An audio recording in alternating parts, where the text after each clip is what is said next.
Y bueno, vamos a ver el desarrollo de los acontecimientos que está pasando en estos momentos en el país hermano de Ecuador, donde prácticamente desde ayer rige un estado de excepción a raíz de los incidentes en las cárceles de diversos centros penitenciarios del país y también en cuyo contexto se produjo la fuga de un peligroso narcotraficante, líder narcocriminal de nombre Adolfo Macías, alias Fito.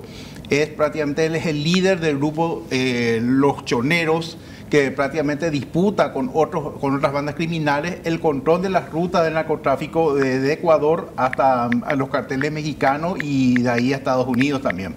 Ahora, ese contexto que vos estás haciendo es interesante, Osvaldo, porque cuando estamos hablando de la toma de un canal de televisión, estamos hablando de que son una suerte de grupos de narcotraficantes que se asociaron para el efecto. Esa por lo menos es la primera información que se está recibiendo, ¿no? Y más o menos podemos decir que sí. En estos momentos justamente tomaron un grupo de hombres armados, tomaron por asalto la sede de la TC, de Televisión Pública TC en Guayaquil, y mantuvieron de rehenes, ¿verdad?, a los periodistas y a otros funcionarios del canal, hasta que negociaban las liberaciones, la fuga de algunos de ellos. Inclusive lanzaron mensajes fuertes, al presidente Daniel Noboa, de que justamente le decían, entre otras cosas, declaraste estado de excepción, nosotros declaraste la guerra y guerra vas a tener.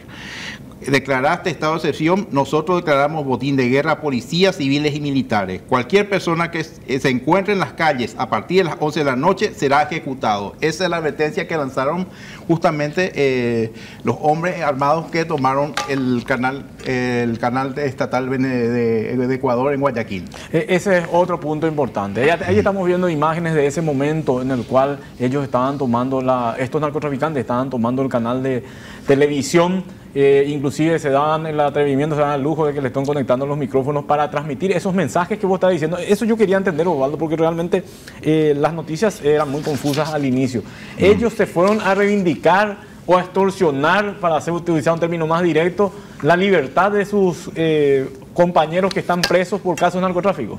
No solo eso, Osvaldo, prácticamente es una reacción debido al estado de excepción que declaró ayer el presidente Daniel Noboa, a raíz de justamente de los incidentes que se trataron en las diferentes cárceles en el país y lo que posibilitó la fuga de Adolfo Macías, alias Fito, el líder de los Choneros, que es un grupo criminal muy poderoso que opera allí. Y además hoy se confirmó la fuga de otro líder narco. Se trata de Fabricio Colón Pico, que es uno de los dirigentes del grupo de otra banda mafiosa llamada Los Lobos.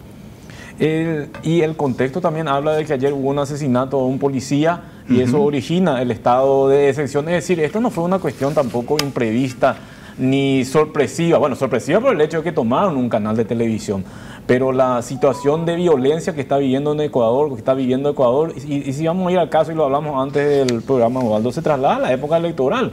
Sí. Recordará que una candidata la habían asesinado. Un candidato fue asesinado previamente a las elecciones de la primera vuelta en Ecuador.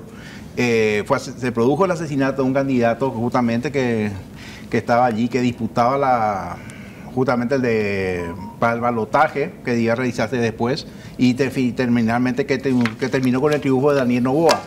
Y estos casos prácticamente generan una incertidumbre en este país, porque Ecuador anteriormente era considerado una especie de oasis de paz, porque estaba entre Colombia y Perú, que son dos países donde justamente el narcotráfico se hizo fuerte a través de varios grupos, inclusive con el apoyo a grupos de movimientos guerrilleros.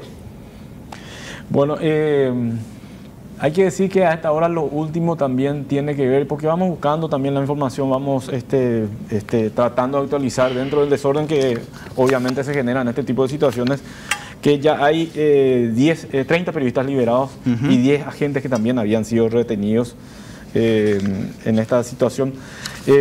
Bueno, lo concreto es que la información preliminar habla de que se retomaron el canal de televisión, los agentes del orden. Hay una suerte de estado de excepción que se declaró, Osvaldo, ¿no? Exactamente, de 60 días a partir de ayer, tras conocerse la fuga de Adolfo Macías, alias Fito. Bueno, y obviamente con esto que está ocurriendo en el canal de televisión, mucho más. Ahora, falta conocer, y esto lo vamos a ir actualizando también, la situación de los criminales, porque no tenemos información si fueron detenidos, se fugaron, cuál es el contexto inmediato. Las últimas informaciones hablan de que se logró retomar el canal de televisión. Sí. Por lo menos eso es lo que estamos leyendo a través de lo que están publicando sí. las agencias. Así mismo, Osvaldo, lo que hay que resaltar, además, que el presidente, que en el decreto reconoce la existencia de un conflicto armado interno en el país y además que ordenó a las Fuerzas Armadas ejecutar acciones militares bajo el derecho internacional humanitario y respetando también los derechos humanos. Eso es uno de los puntos que justamente declara en su estado de excepción el presidente Daniel Noboa.